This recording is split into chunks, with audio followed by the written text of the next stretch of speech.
Hello, I'm Jessica Ebert, the Director of Curriculum, and I'm joined with our K-12 Science Curriculum Coordinator, Sarah Blehash, and our two auditors that conducted the study of our current state of K-12 science in the Wauwatosa School District, Dr. Karen Messmer and Dr. Kevin Nemi. We will hear from them shortly. In alignment with Policy 2210, which outlines the curriculum development process and as part of our strategic plan, Objective 1.1, an audit of current science K-12 curriculum, instruction, and assessment practices was completed during the fall of 2022. The aim of this report is to provide an update to the Board of Education and the community on the findings from the audit, as well as key considerations to improve the future state of K-12 science in the Wauwatosa School District.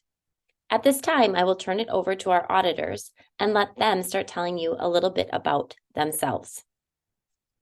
This is Karen. I taught middle and high school science for 33 years in both Alaska and in Baraboo, Wisconsin. I was the head of the life science team that wrote the Wisconsin science standards and also a part of the team that did the alignment study on Wisconsin's forward exam for science. Since retiring from the classroom 8 years ago, I have been a science education consultant, working as a curriculum writer, reviewer, mentor, coach, and professional development facilitator, focusing on the next generation science standards.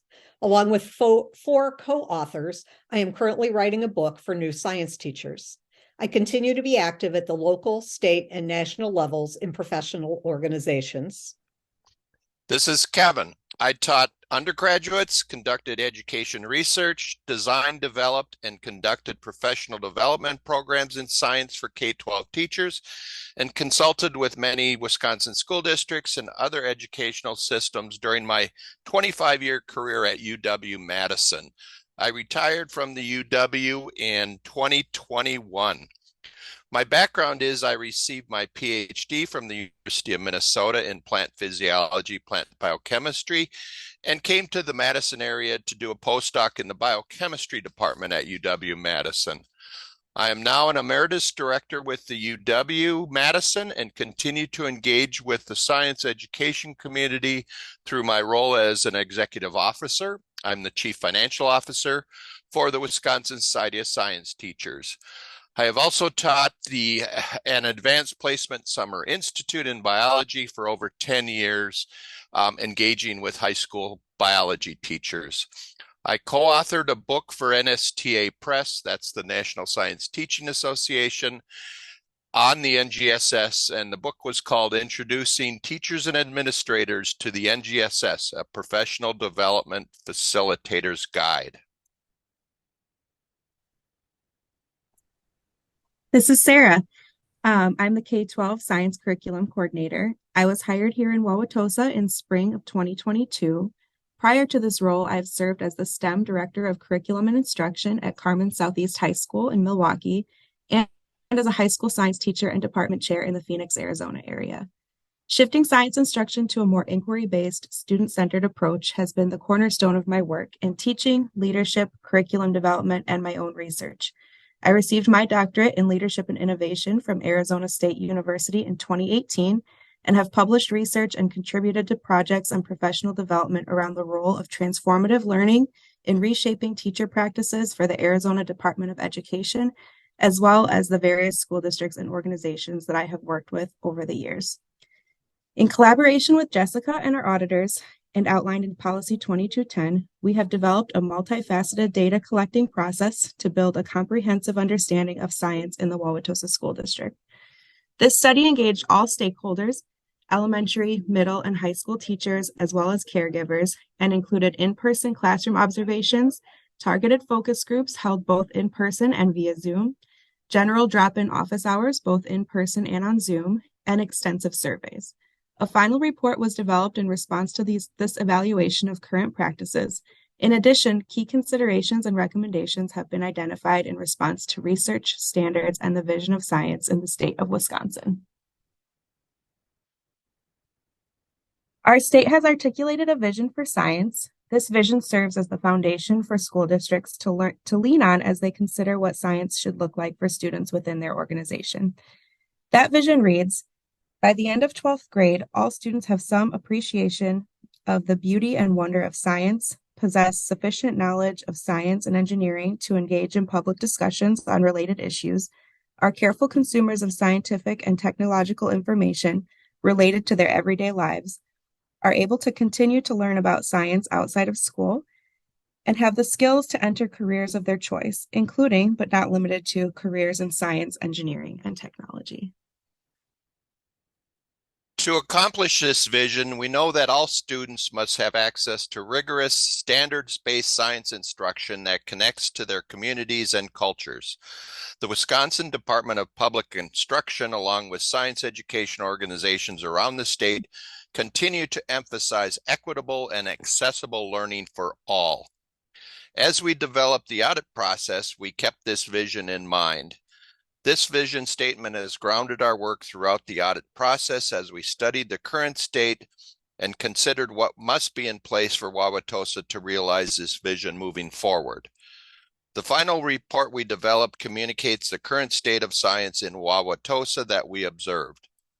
Also, we share the desired state of science to provide you with a balcony view of our findings and how to address these findings to strengthen future science programming. We will communicate these findings and programming opportunities through 5 categories. They are curriculum standards and assessment, student experience in science. This is both the learning environment as well as the instruction. Science for all, internal and external resources found in the district or available to the district, as well as professional learning and collaboration. At this time, we will go through each category. You will see some overlap between the categories as we will share general observations and highlight specific observations in this presentation. The first category is curriculum and assessments. It's important to provide background around the standards as it is key to understanding the current state and future programming to obtain exemplary science experiences for all students.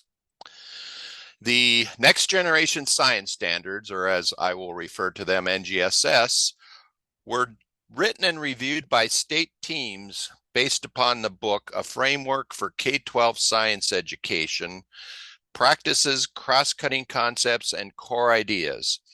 Currently, 20 states are NGSS states, and an additional 24 are highly aligned to NGSS.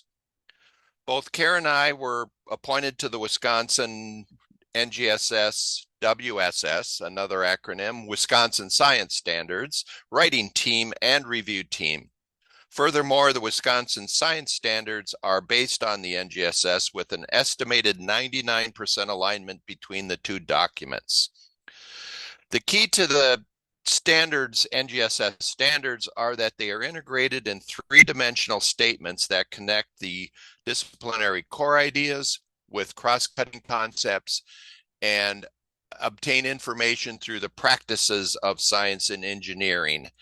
They are also grade banded and through learning progressions that over the career of a K-12 student build upon concepts that come back repeatedly and get more sophisticated over time. Let's begin with the first category, which is the curriculum and assessment piece. Currently, we observed standards alignment that was not well aligned in the Wauwatosa School District. The elementary curricular resource, the Sangari program, is outdated and not aligned to the current NGSS Wisconsin Science Standards. There is evidence that the middle school level that teachers are having success with iQuest, which is the Sangari program, although there are some misalignments in places where the curriculum has been supplemented by teachers. High school curriculum, as we observed, is not aligned to the Wisconsin Science Standards. Additionally, grading and reporting benchmarks are not in alignment to these standards as they were written well before the NGSS were released about 10 years ago.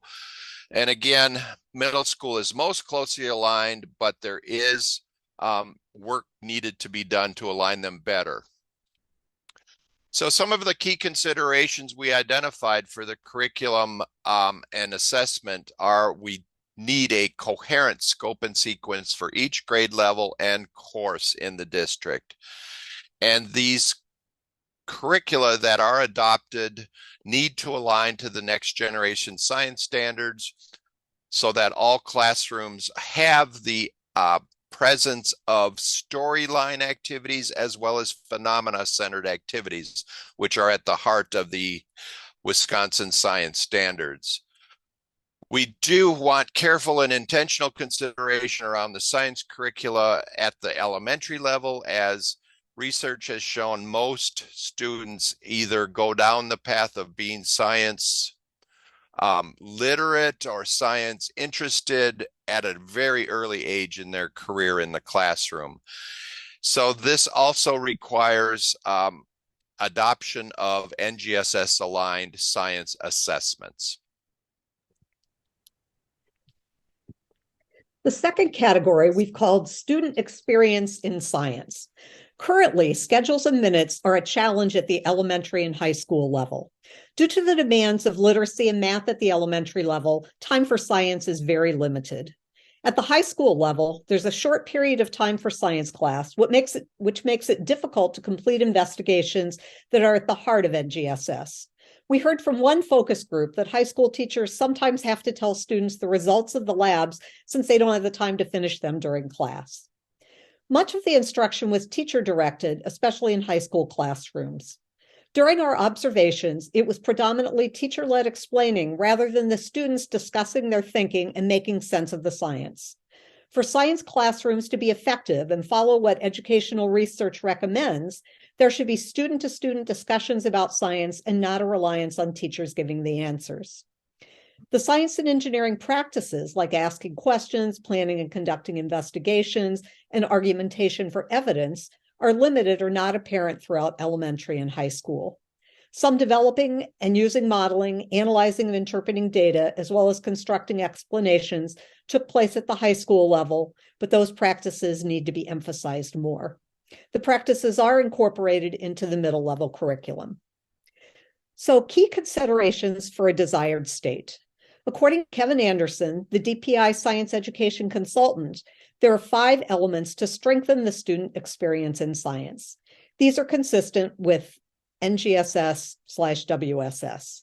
The first is engaging deeply in the science and engineering practices and cross-cutting concepts to make sense of a phenomenon, and then a series of sub-related sub-phenomenon in a form called a storyline. Students need to ask questions and then plan and carry out their own investigations instead of having the answer to the problem given to them and then collect data to answer the question.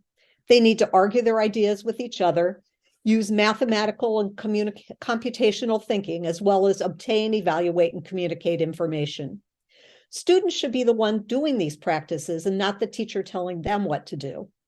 Doing the practices helps them to learn the disciplinary core ideas.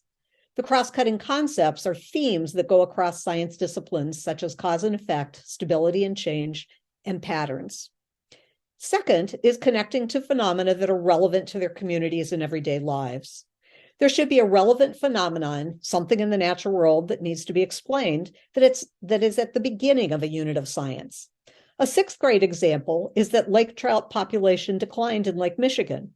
Students figure out through the course of the unit an explanation for why this happened. Having a phenomenon supports student agency for wanting to build science and engineering knowledge. Students are able to answer, why do I need to learn this? They know what they're trying to figure out, explaining the phenomenon. In contrast, students might not understand the importance of learning science ideas that teachers and curriculum designers think are important, but that are unconnected from phenomena. During observations at the high school, we asked students how what they were doing in class related to their lives. They didn't know, except that they might use it in a college class someday. In middle school, most students could tell us that they were dissecting a cow's eye because they had learned about light and they wanted to see how light was detected by eyes. The third is engaging in deep discourse with each other as they model, research, evaluate evidence, synthesize information, and design investigations. Students should share ideas with each other as they do these practices. They need to understand that professional scientists talk constantly, examining each other's ideas, sharing and arguing their thoughts, and coming to a consensus about a model or explanation. The fourth is connecting their learning to solving problems, engineering, and changing the world around them. Students should not be told the answer to a science question before they have a chance to collect and analyze data. Science education should not be confirmatory, having students do an investigation to show what the teacher told them was correct. The students should do the work of figuring it out, not the teacher. And the fifth, probably my favorite, is finding joy and wonder in science. The NGSS/WSS promote the idea that science is both awe-inspiring and baffling at times. Who can look at the pictures from the James Webb Space Telescope and not be awed by our universe? Who can look at their own cells underneath a microscope and not wonder how our trillions of cells each work separately and how they all work together to keep us alive? Figuring out the answer to a science question brings joy. Both wonder and joy make science an engaging discipline, not a boring subject that a student needs to pass to graduate. Other things to enhance experience would be a review of the high school schedule. Moving to a block schedule, modified block, or trimesters would help students have an extended time in a day for doing science. Minutes for science instruction at the elementary level should be examined. Careful consideration should be taken when doing this. Elementary science is so important that since most students decide by the time they are 8 years old whether or not they are science people, there needs to be time in the day for science. It's also an important avenue to apply their ELA and math learning. When the 5 aspects on the previous slide are included in the classroom, then a shift happens, as summarized in this table, A New Vision for Science Education. I won't go through each of these, but the categories on the left are some of the practices that we observed when we were in Wauwatosa. Science education will involve less. We would like them to move to the right. Science education will involve more. One example at the bottom of this chart is a change from less worksheets to students writing journals, reports, posters, media presentations that explain and argue. We will offer ways that you can move science education to shift from the left side to the right. It will not be an overnight change, but work will need to happen to put this in place.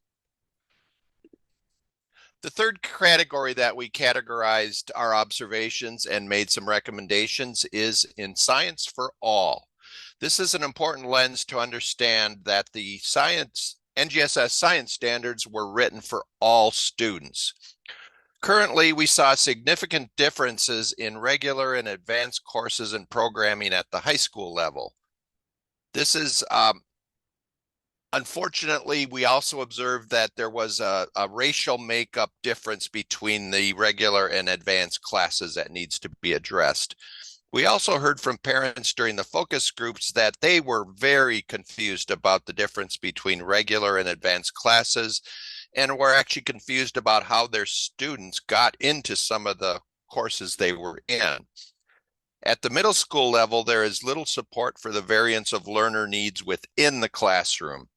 They are heterogeneous classes, but little support for students was evident when students were having difficulty. In general, it appears that there are very few structures or systems in place to support students in science. Additionally, Science for All involves resources. We noticed there were many inequities for resources from building to building in the elementary system. Some schools like Lincoln had a very fine outdoor learning center, while others had nothing. Grants have funded opportunities like an aquaponics center at Lincoln, but not at others. We did see discovery labs, but they were at the new buildings only, not at the older buildings within the districts. We also heard about science camps during the summer. This again was primarily a principal's initiative at one of the elementary schools. This is evidence of very prominent inequities existing. One suggestion from a teacher was to have a list of science-related places to visit with students, how it relates to the curriculum for grade level, and options for paying for field trips. In our report, you will see many community resource centers like nature centers, museums, etc., that would greatly enhance the science experience of students if they were utilized. So we propose that having more equal resources at schools would help bring equity to all students in the district. Again, I want to state the standards are all standards for all students. It's suggested that the district rethink the idea of having regular classes and advanced classes for biology, chemistry, and physics at the high school level. There needs to be rigor in all classes, but there are different definitions of rigor. There are those that think rigor means knowing many complicated science ideas. The Wisconsin Science Standards contrasts this with the view that rigor focuses on being able to figure things out and make sense of phenomena, explain it, and tie it to what you know in other areas of science. This provides coherence for students and lets them be able to solve novel phenomena using the ideas that they have figured out. Rigor is also attending to standards and having high expectations for all students. It is suggested that the district rethink the idea of having regular and advanced courses for biology, chemistry, as I previously mentioned. This does not promote equity and is not advised by the Wisconsin Department of Public Instruction. All students need access to high quality curriculum and instruction that meets the Wisconsin science standards. With this increase in rigor within the classroom, there must be provided support for all students to be successful in these courses. We recommend that the district consider opportunities for support of the classroom teacher and students to meet the variance of learners within their classrooms. This idea of science for all is reinforced in the Equity and Access in Science Education position statement developed in partnership between the DPI and the Wisconsin Society of Science Teachers. That reads, when school structures divide students into more and less rigorous science classes, educators and school systems give students the message that they are or are not capable scientific thinkers. Tracked course pathways should be eliminated. All students deserve access to rigorous courses and high standards, so they must be provided with the support needed to be successful in those courses. Further, to see themselves as scientists, students must do real science where their cultural knowledge, languages, and ways of thinking are valued. Students should have the opportunity to make meaningful choices about their learning pathway and how they show their understanding. The guiding question we have is, how will Wauwatosa achieve science for all without diluting the learning or decreasing the expectations for some? The fourth category that we put our observations and considerations into is as I previously mentioned, the internal and external resources. Again, we notice noticeable gaps in resources among elementary schools. Specifically to some of the teaching materials, they are not easily accessible to many elementary teachers. We heard from many teachers describing that they get the blue tubs of materials, but did not know what was in the tubs nor how to use them within the classroom. There are many STEM carts which we observed and are used by some teachers, but they are not the official science curriculum. There is some evidence of community resource opportunities. For example, the Harley-Davidson STEM kits available for all grade 4 classrooms. Whether they're used by all 4th grade teachers, that's another story. We want to reinforce the ideas that there is little support for students experiencing difficulty in science. One valuable resource that is underutilized is the planetarium at Wauwatosa West High School. The teacher who is in charge of the planetarium has her own classes that she needs to teach, so this limits the number of visits and use by others in the district. Some of the key considerations, as I mentioned, the Milwaukee area has a number of sites that, if used in conjunction with a solid curriculum, can highlight the relevance of science. It is recommended to find opportunities for student support in the classroom as well as out of the classroom to provide extra needed support for many students. We recommend the district consider opportunities for increasing the support for the classroom teachers and students to meet the wide variance of learners within the science classroom.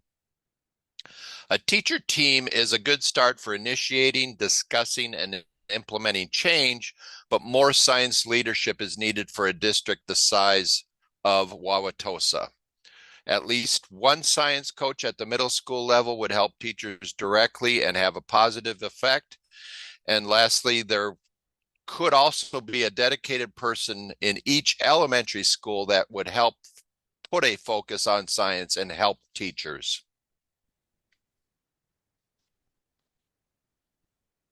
Professional learning and collaboration.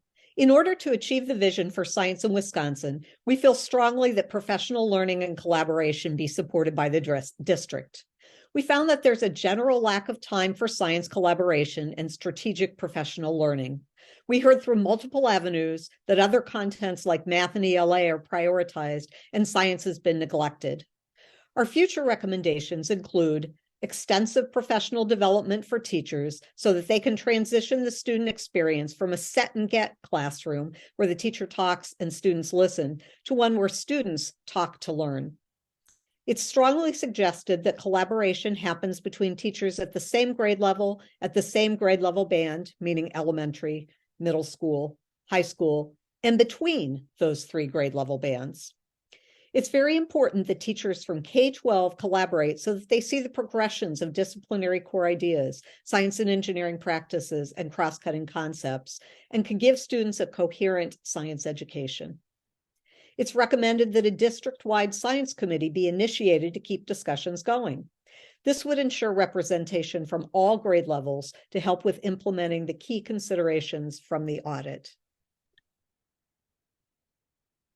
And with that, we leave you with this final statement. Although there is significant work to be done, we are optimistic that by taking action in regards to the recommendations presented today, we will ensure all students have access to high-quality curricula and instruction that meets the Wisconsin science standards and fulfill the vision for science education in Wisconsin. We look forward to coming back in October of 2023 to provide an update on our progress. Thank you.